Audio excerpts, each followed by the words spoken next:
Hi, I'm Lily Brown from Montgomery High School, Troop 5986, and I will be presenting Scenic Designs from Chicago the Musical, written by Bob Fosse and Fred Ebb, with music by John Kander.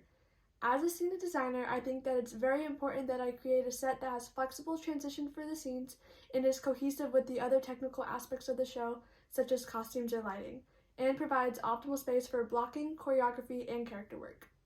For my design of Chicago the Musical, I wanted to show the divide between Roxy's fantasy life and her dull reality.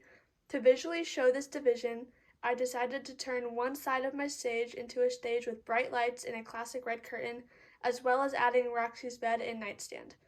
For the other side of the stage, which represents her reality, I turned it into a jail.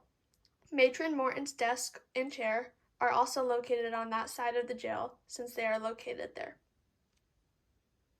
The item that unifies both sides of Roxy's life is the Chicago sign that hangs over the stage. With the bold red and lit up letters, it is acting almost as an advertisement for the story of all the triumphs and trials Roxy went through while living in Chicago. I chose 3 scenes to design: the stage where Roxy's fantasies first take place, her room, and the jail. The first scene will start on stage left with just the main set piece. After scene 1, a blackout will occur and the bed and nightstand will be moved downstage left for scene 2. Whenever scene 2 is over, the bed and nightstand will be moved off stage once again during a blackout. This will also give time for the actors to get in their places on stage right, where the jail is found, as well as Matron Morton's office.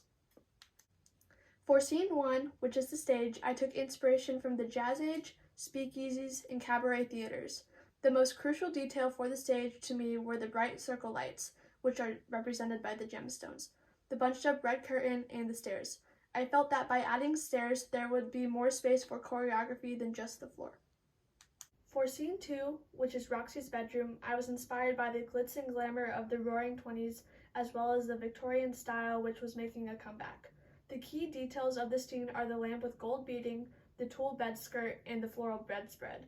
Since Roxy desperately wanted to live a life of grandeur, I chose features that would show that she tried to do so, but on the minimal budget that she had. For scene 3, which is the prison, I wanted it to look as simple as possible.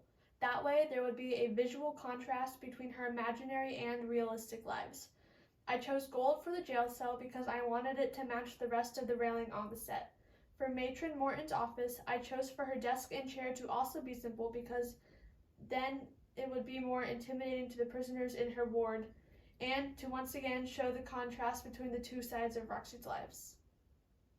The reason I chose to have the stairs take up the majority of the stage is because I wanted there to be many areas for choreography and unique blocking, because Chicago is a dance-heavy show, as it is a show about an aspiring performer.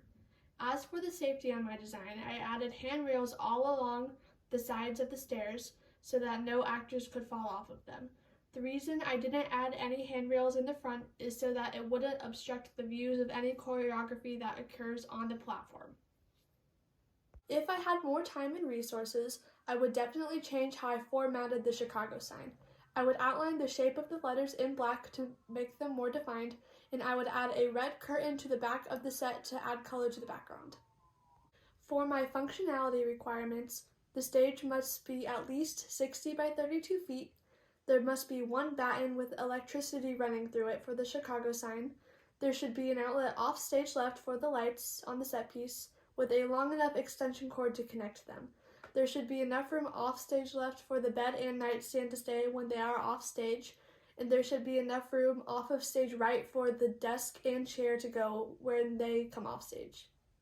For my artistic needs that impact construction, there should be enough space on the top flight of stairs on stage left for a curtain rod to be hung. There should be space behind the front beam of the upper platform so there could be lights wired behind it, and the table decorations, such as lamps and plants, should all be bolted down so that they cannot be knocked over during transport. For my practical needs that impact the construction, there should be wheels on the bed for easy transport on and off stage.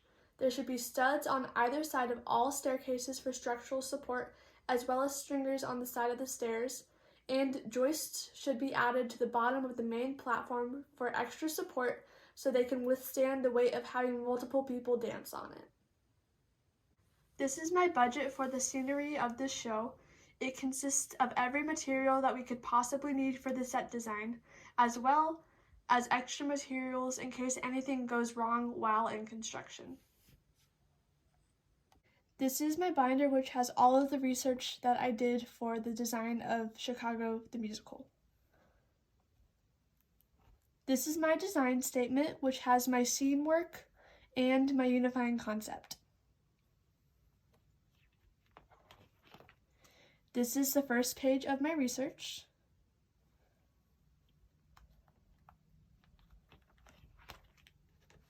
This is the second page of my research.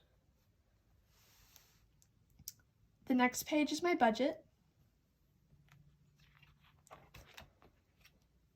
This page is the layout of my set, which is 1 square equals a ½ inch equals a foot.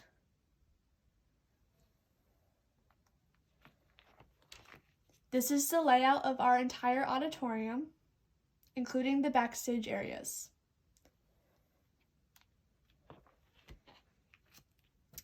These are my inspiration boards. This one is scene 1. This is scene 2. And this is scene 3.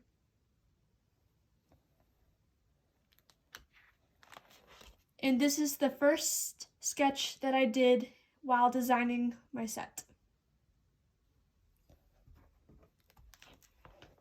This is Lily Brown from Troop 5986 from Montgomery High School with my scenic design of Chicago the Musical, and thank you for having me.